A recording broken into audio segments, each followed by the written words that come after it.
মাদ্রাসার শিক্ষার্থীদের আত্ম উন্নয়ন। মাদ্রাসার শিক্ষার্থী বলতে কাদেরকে বোঝানো হচ্ছে?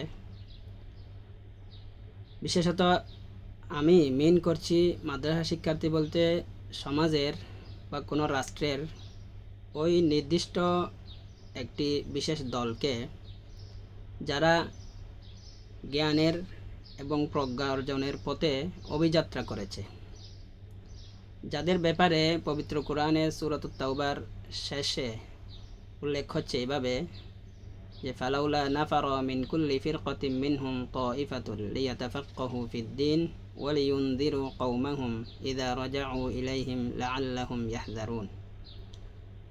অর্থাৎ সমাজের মধ্য থেকে, একটি কমিউনিটির মধ্য থেকে বিশেষ একটি দল, তাইফা বলা হয়, অন্তত 4 সদস্যর একটি দলকে তাইফা বলা হয় আরবি ভাষায়। তো একটি কমিউনিটিতে সকল কাজের জন্য শ্রম বিভাজনের একটি ধারা দিচ্ছে, একটি রূপরেখা পবিত্র কোরআন বর্ণনা করছে যে জিহাদের মতো পবিত্র গুরুত্বপূর্ণ কাজেও যখন সবাই বের হয়ে যাচ্ছে, যখন সকল সদস্যের প্রয়োজন রয়েছে, যখন সকল সদস্য নিজেদের কন্ট্রিবিউশন দেওয়া জরুরি, কেউ পিছিয়ে থাকলে সেটির সমালোচনা করা হচ্ছে। সেই ক্ষেত্রে বিশেষত মনোযোগ আকর্ষণ করে মুসলিম জাতিকে, বিশেষত একটি মুসলিম কমিউনিটিকে সম্বোধন করে বলছেন আল্লাহ যে তোমাদের সকলেই কেন বের হয়ে যাচ্ছে। একটি দল, তাদের মধ্য থেকে একটি বিশেষ দল, অন্তত 4 সদস্য বিশিষ্ট একটি দল। এটি হচ্ছে জনগণ, যেখানে জনগোষ্ঠী যত বড় সে অনুযায়ী এই সংখ্যাটা বাড়তেও পারে, বাড়া জরুরি, কিন্তু একটি দল থাকতেই হবে যারা বের হবে, যারা অভিযাত্রা করবে, যারা সাধনার জন্য নিজেদেরকে নিয়োজিত করবে। কি জন্য? লিয়াতাফাক্কাহু ফিদ্দীন, দ্বীনের বিষয়ে গভীর পাণ্ডিত্য অর্জনের জন্য, তাফাক্কুহ ফিদ্দীন অর্জনের জন্য। এবং তারা ফিরে এসে, অর্থাৎ দ্বীনের জ্ঞান অর্জনের জন্য বের হওয়া মানে হচ্ছে নিজেদের যে জীবনযাপন রয়েছে, নিজেদের যে রেগুলার জীবন রয়েছে, নিজেদের নিত্য প্রয়োজনীয় কাজ করা, দুনিয়াদারি করা, সেটি থেকে আসলে বের হওয়া, সেটি বাদ দিয়ে জ্ঞানের পথে নিজেদেরকে নিয়োজিত করা মেন করা হচ্ছে। কারণ কোথাও চলে যাওয়াটা শুধুমাত্র জ্ঞান অর্জনের উপায় না। অনেক সময় আপনার সকল রিসোর্স আপনার কাছেই রয়েছে, আপনাকে কোথাও যেতে হচ্ছে না। কিন্তু আপনাকে যাওয়া মানে হচ্ছে, এখানে নাফারও মানে হচ্ছে আপনার যেটি প্রাত্যহিক জীবন রয়েছে, দৈনন্দিন জীবন রয়েছে, সেখানে যে কাজগুলি, সেগুলির প্রতি বেশি গুরুত্ব না দিয়ে শুধুমাত্র জ্ঞান অর্জনের জন্য, দ্বীনের জ্ঞান অর্জনের জন্য, গভীর পাণ্ডিত্য অর্জনের জন্য নিজেদেরকে নিবেদিত করা, একদম নিয়োজিত হয়ে যাওয়া। তার এক্সাম্পল, একদম পরিপূর্ণ এক্সাম্পল হচ্ছে আসহাবুস সুফা। তারা এমন ছিলেন, মদিনার সাহাবিদের একটি অংশ ছিলেন যে জ্ঞান অর্জনের জন্য রাসূল সাল্লাল্লাহু আলাইহি ওয়াসাল্লামের পবিত্র জবান থেকে কি কি জ্ঞান নিঃসৃত হচ্ছে, জ্ঞানের ঝর্ণা দ্বারা নিঃসৃত হচ্ছে, সেটির একটি বিন্দুও যাতে মিস না হয়, তারা সেজন্য সবসময় ছাতকের মতো হয়ে তাকিয়ে থাকতেন, অপেক্ষা করতেন কখন রসুলের মুখ দিয়ে, জবান মোবারক দিয়ে কোনো কিছু বের হচ্ছে, জ্ঞানের ঝর্ণা দ্বারার কোনো একটি পোয়ারা, সেটি তারা যাতে অর্জন করতে পারে, তাদের অঞ্জলিতে নিতে পারে, সেজন্য সবসময় রেডি থাকতেন। এমনকি তারা তাদের যেটি জীবনযাপনের জন্য প্রয়োজন, অন্ন বস্ত্র বাসস্থানের বা অন্যের জোগাড় করা, খাবারের জোগাড় করার, সেই সাধনাতেও তারা মনোযোগ দিতেন না, সেটিকে উপেক্ষা করে যেতেন। সেটি সবসময় নির্দেশিত না যে আপনি খাবার দাবার বাদ দিতে হবে, খাবারের চিন্তা বাদ দিয়ে আপনাকে জ্ঞান সাধনা করতে হবে, এটি হচ্ছে সাধারণ ফতোয়া না। কিন্তু আসহাবুস সুফা এটি করতেন। আসহাবুস সুফাতে সকলেই দরিদ্র ছিলেন এমন না, মানে সাহাবিরা এমন ছিলেন যে জ্ঞান অর্জনের জন্য নিবেদন করেছেন, নিজেদেরকে এমনভাবে নিবেদন করেছেন যে খাবার দাবারের চিন্তাটাও তারা বাদ দিলেন, শুধুমাত্র জ্ঞান অর্জনের জন্য নিজেদেরকে নিবেদিত করেছেন। তো এমন একটি মুসলিম কমিউনিটির এমন দলকে বলা হচ্ছে তাইফা নাফিরা। তারা কি করবে? তাফাক্কুহ ফিদ্দীন অর্জন করবে। এবং তাদের এরপরের কর্ম হচ্ছে এই কাজটি করার পর যে ইনজারুল কৌমের দায়িত্ব তারা পালন করবে। ইনজারুল কৌম কি? যে কৌমটি, যেই মুসলিম কমিউনিটিটি জীবনযাপনের মধ্যে ব্যস্ত রয়েছে, দুনিয়াদারিতে ব্যস্ত রয়েছে, তাদের কাছে এসে তাদেরকে সতর্ক করা তাদের অশুভ পরিণাম সম্পর্কে। কারণ যে জীবনযাপন দুনিয়াতে রয়েছে, সেই জীবন অনুযায়ী যদি তারা সামনে এগিয়ে যায়, তাহলে তাদের পরিণাম কি আসতেছে, সেই ভয়াবহ পরিণাম সম্পর্কে তাদেরকে সতর্ক করা। আলটিমেটলি এই জীবন শেষ হওয়ার পর যে পরিণাম আমাদের জন্য অপেক্ষা করছে, মানুষের জন্য অপেক্ষা করছে, জাহান্নাম এবং জাহান্নামের অগ্নি এবং জাহান্নামের আযাব, সেটি সম্পর্কে সতর্ক করা। তো সেটি সম্পর্কে সতর্ক করার মাধ্যমে এই দলটি যদি তাদেরকে সতর্ক করে তাহলে তারা সতর্ক হতে পারবে। এভাবে একটি কমিউনিটি মুসলিম কমিউনিটিতে পরিপূর্ণ হতে পারবে। শুধুমাত্র সবাই যদি ব্যবসার মধ্যে নিয়োজিত থাকেন, কারণ ব্যবসার গুরুত্ব অনেক বেশি, সবাই যদি জেহাদের কাজে নিয়োজিত থাকেন, নিজেদেরকে আত্মরক্ষার জন্য বা দিফার জন্য, আত্মরক্ষা অথবা প্রতিরক্ষার জন্য নিজেদেরকে যদি নিয়োজিত করেন, সবাই যদি এই কাজে নিয়োজিত হয়ে যান, সবাই যদি প্রযুক্তি শেখার মধ্যে নিয়োজিত হয়ে যান, সবাই যদি বিজ্ঞানী হয়ে যান, সবাই যদি কৃষির মধ্যে লেগে যান, এই যে সবাই একটি টেন্ডেন্সি আমাদের মধ্যে কিন্তু কাজও করে। এটি যখনই কোনো নতুন কাজের প্রয়োজনীয়তা দেখা দেয় তখন সবাই এই কাজের মধ্যে নিজেদেরকে নিয়োজিত করে ফেলি এবং মনে করি নিজেদেরকে মূল্যবান করার এটি একমাত্র উপায় যে এখন যেটি ট্রেন্ড চলতেছে এটি করব। ইসলাম ট্রেন্ড অনুযায়ী নিজেদের কাজ নির্ধারণ করার জন্য নির্দেশ দেন না, প্রয়োজন অনুযায়ী কাজ করা এটি হচ্ছে ইসলামিক্যালি সবচেয়ে ইন্টেলিজেন্স এর আলামত। কারণ আপনি যদি আপনার যেটা মনে চাচ্ছে, যেটা ট্রেন্ড চলতেছে, সেটি অনুযায়ী যদি কাজ করা হয় তাহলে প্রয়োজনীয় কাজগুলি কিন্তু অবহেলিত হয়ে যাবে। এটির প্রমাণ দেখা যায় যে যেটির প্রয়োজন খুব বেশি সেটি বা যেটির প্রয়োজন বোধ হচ্ছে সেটির প্রতি মনোযোগ দেওয়ার কারণে অন্যান্য সেক্টরগুলি অবহেলিত হয়ে যায় এবং এভাবে সমাজ একটি পঙ্গু সমাজে পরিণত হয়। সমাজের সকল প্রয়োজন পূরণ হয় না, সেজন্য সমাজের সদস্যরা অসুবিধার মধ্যে পড়ে যায়। তো কিন্তু এই অসুবিধাটা ইসলাম যেই সমাজকে লিড করে সেই সমাজকে ইসলাম এটির অনুমতি দেয় না যে কোনো একটি সাইট অবহেলিত হয়ে যাবে। সকল দিক দিয়ে শক্তি অর্জনের কাজে নিয়োজিত হতে হবে, নিজেদেরকে তৈরি করতে হবে, দুনিয়ার কাজে, ব্যবসায়ের কাজে, সকল কাজে দক্ষ হতে হবে। কিন্তু বিশেষ একটি দল ওই কমিউনিটি থেকে জ্ঞান সাধনার জন্য নিজেদেরকে নিয়োজিত করতে হবে। এই যে সাধনার জন্য একটি দল নির্ধারিত হবে, এটি হচ্ছে তাইফা। এটি মাদ্রাসা শিক্ষার্থী বলতে আমরা মিন করছি। কারণ বিশেষত বাংলাদেশের মতো কান্ট্রিগুলিতে, ভারত, পাকিস্তান, এই সমস্ত কান্ট্রিগুলিতে মাদ্রাসা শিক্ষাই এই তাফাক্কুহ ফিদ্দীনের শিক্ষাদান করেন, তাফাক্কুহ ফিদ্দীনের পরিবেশ তৈরি করেছেন। সেজন্য মাদ্রাসা শিক্ষার্থী মানেই হচ্ছে সেই তাইফা।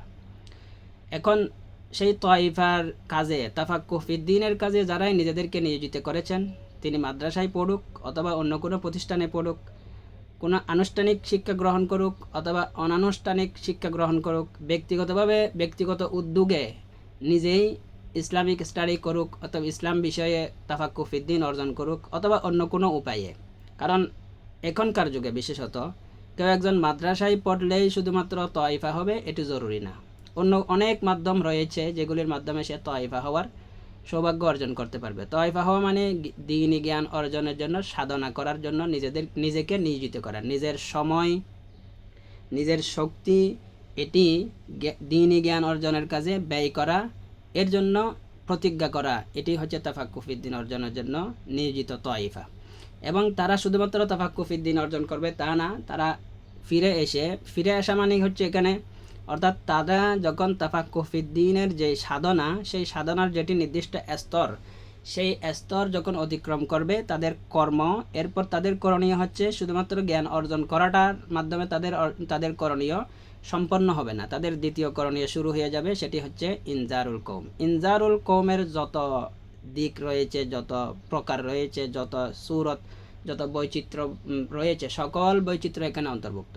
কারণ শুধুমাত্র কোনো একটি জাতিকে, একটি দলকে এসে জাস্ট বলাটাই ইনজারুল কওম না, অর্থাৎ ইনজারুল কওমের একটি প্রকার না, অন্য সকল প্রকার, যেমন আজকের আধুনিক যুগে, ডিজিটাল মাধ্যমগুলি ব্যবহার করে ইনজারুল কওম করা, অর্থাৎ এক কথায় দাওয়া তাবলীগের যত মাধ্যম রয়েছে সকল মাধ্যমেই ইনজারুল কওম করা যাবে এবং যত টুলস ব্যবহার করা যাচ্ছে সকল কিছু ব্যবহার করে ইনজারুল কওম করা যাবে। তাহলে এই কাজটিতে তারা নিজেদেরকে নিয়োজিত করবে। এই কাজ যারা করবে, যারা তাফাক্কুহ ফিদ্দীনের জন্য নিজেদেরকে নিয়োজিত করেছেন এবং পরবর্তীতে এই কাজ থেকে ফারিক হয়ে এই কাজ শেষ করার পর ইনজারুল কওমের জন্য নিজেদেরকে নিয়োজিত করবেন বলে প্রতিজ্ঞা করেছেন, সেই দলটি হচ্ছে তাইফা, সেই দলটিই হচ্ছে আজকের মাদ্রাসা শিক্ষার্থী। তাহলে মাদ্রাসা শিক্ষার্থী শুধুমাত্র কোনো একটি প্রতিষ্ঠানে নির্দিষ্ট একটি সিলেবাস সম্পন্নকারী ছাত্ররা না। মাদ্রাসা শিক্ষার্থী শুধুমাত্র ইসলাম শিক্ষা অর্জন করতেছেন, ইসলাম বিষয়ে জ্ঞান অর্জন করতেছেন, তারা মাদ্রাসা শিক্ষার্থী না, বা তয়বা হতে পারবে না তারা। হ্যাঁ, মাদ্রাসা শিক্ষার্থী হয়ে যাবে, মাদ্রাসায় পড়লে তিনি মাদ্রাসা শিক্ষার্থী হচ্ছে, কিন্তু আমাদের আলোচনার যে দলটি, বিশেষ অভিযাত্রিক দলটি, সেই দলটি থেকে উদ্দেশ্য হচ্ছে তারা দুইটি কাজের জন্য নিজেদেরকে নিয়োজিত করবে। একটি হচ্ছে তাফাক্কুহ ফিদ্দিন, আরেকটি হচ্ছে ইনজারুল কওম। এখন আমরা আলোচনা করার জন্য আমরা শুরু করতেছি একটি সিরিজ, যে মাদ্রাসা শিক্ষার্থীদের আত্ম উন্নয়ন। মাদ্রাসা শিক্ষার্থীদের আত্ম উন্নয়ন, এই কথাটার দ্বারা কি মিন করা হচ্ছে, এটি দ্বারা উদ্দেশ্য কি? মাদ্রাসা শিক্ষার্থী মানে যেহেতু তয়ফা, সেই তয়ফা যারা তাফাক্কুহ ফিদ্দিন অর্জন করবে, ইনজারুল কওম করার জন্য নিজেদেরকে রেডি করতেছেন, সেই তয়ফার যে লক্ষ্যটা হচ্ছে তাফাক্কুহ ফিদ্দিন এবং ইনজারুল কওম। সেই লক্ষ্যে সফল হওয়ার পদ্ধতি, সেই লক্ষ্যে যাতে কিভাবে সফল হতে পারে তার জন্য নিজেদেরকে প্রস্তুত করা, সেইভাবে নিজেদেরকে প্রস্তুত করা মানে হচ্ছে নিজেদেরকে উন্নয়ন করা। অর্থাৎ মাদ্রাসা শিক্ষার্থী তার উন্নয়ন কিভাবে উন্নয়ন করা মানে তার যে কাজ, তার যেটি লক্ষ্য, সেই লক্ষ্যে সফল হওয়া, সেই লক্ষ্যে সফল হওয়ার কাছাকাছি পৌঁছার সাধনাই হচ্ছে আত্ম উন্নয়ন কর্ম। যদি সে তয়ফা হলো, নিজেকে নিয়োজিত করলো, ব্যবস্থার সাথে যুক্ত হলো, কিন্তু সফলভাবে তাফাক্কুহ ফিদ্দিন অর্জন করেনি এবং সফলভাবে ইনজারুল কওম করতে পারছে না, তাহলে তিনি আত্ম উন্নয়নের চিন্তা করেনি, তিনি অবনতি ঘটেছে তার। অর্থাৎ সফলতা যেটি আমাদের লক্ষ্য, টার্গেটের যেটি লক্ষ্য, সেই লক্ষ্যে সফল হওয়া মানে হচ্ছে সফল হওয়ার জন্য যত কাছাকাছি যাওয়া যাবে তত বেশি আত্ম উন্নয়ন করতেছি, নিজেকে উন্নত করতেছি, এটি বোঝা যাবে। তো সেজন্য একজন মাদ্রাসা শিক্ষার্থীর আত্ম উন্নয়ন বলতে তিনি এই যে দুইটি মহান কর্মের জন্য নিজেকে নিয়োজিত করেছেন, এই দুইটি মহান কর্মে সফলভাবে কিভাবে দুইটি কাজ করবেন, সম্পন্ন করবেন, সেটির জন্য চিন্তা থাকা, সেটির জন্য সাধনা করা, সেটির জন্য সঠিক ওয়ে ব্যবহার করা, সঠিক রাস্তাগুলি বের করে সেই অনুযায়ী পথ চলা, এটি হচ্ছে আত্ম উন্নয়ন মাদ্রাসা শিক্ষার্থী। তো মাদ্রাসা শিক্ষার্থী বলুক বা যে কোনো মানুষ হোক, যে সকল মানুষের মধ্যে কিন্তু নিজেদেরকে উন্নত করার যেই কাজের মধ্যে রয়েছেন তিনি, সেই কাজের মধ্যে নিজেকে উন্নত করার একটি মানসিকতা নিজেদের ভেতরেই রয়েছে একজন মানুষ হিসেবে। তো মাদ্রাসা শিক্ষার্থী যখন এই কাজটা শুরু করতেছেন, যে তিনি তাফাক্কুহ ফিদ্দিন অর্জন করবেন, পরবর্তীতে ইনজারুল কওমের মহান দায়িত্ব পালন করবেন, সেই সাথে সাথে তার মধ্যে কিন্তু সেটি ভালোভাবে করার একটি মানসিকতা তৈরি হয়ে রয়েছে। সেখানে যখন এই মানসিকতাটা তৈরি হলো, সেই মানসিকতাটাকে বাস্তবায়ন করা, সেটি হচ্ছে আত্ম উন্নয়ন। অর্থাৎ যেটি আমার মধ্যে টেন্ডেন্সি তৈরি হলো যে আমি ভালোভাবে করব, সেই ভালোভাবে করার জন্য সঠিক পথটি বের করা, সেটি হচ্ছে আত্ম উন্নয়ন। তো সেজন্য মাদ্রাসা শিক্ষার্থীদের আত্ম উন্নয়ন করা দরকার। উন্নয়ন মানে হচ্ছে যে অবস্থায় এখন রয়েছে যে একজন মানুষ, সেই অবস্থা থেকে আরও বেশি বেটার পজিশনে যাওয়া। যে কোনো কাজ করতেছে, এখন কোন অবস্থানে রয়েছে সেটি অ্যানালাইসিস করা, এবং এখান থেকে যেটি আদর্শ পর্যায়, আমার কাজের যেটি আদর্শ পর্যায়, যেটির জন্য আমি সাধনা করতেছি, সেই পর্যায়ে পর্যন্ত পৌঁছার জন্য নিজেকে নিয়োগ করা। কোন কাজগুলির কারণে আমি সেই পর্যায়ে পৌঁছাতে পারছি না, যে কোন কাজগুলি আমার জন্য বাধা হয়ে দাঁড়িয়েছে, সেই কাজগুলিকে রিডিউস করা, সেই কাজগুলি বাদ দেওয়া, এবং কোন কাজগুলি সহায়ক হবে সেই লক্ষ্যটি অর্জনের কাজে, সেই কাজগুলিকে নিজের জীবনে ফিট করা, নিজের জীবনে নিয়ে আসা, এটি হচ্ছে আত্ম উন্নয়নের চিন্তা। তো মাদ্রাসা শিক্ষার্থীর আত্ম উন্নয়নের চিন্তা এখান থেকেই শুরু হবে, যে সে মূলত তয়ফা, যেই তয়ফাকে কোরআনে বিশেষভাবে উল্লেখ করা হয়েছে বিশেষ দল হিসেবে, যে দলের কাজ হচ্ছে তাফাক্কুহ ফিদ্দিন এবং ইনজারুল কওম।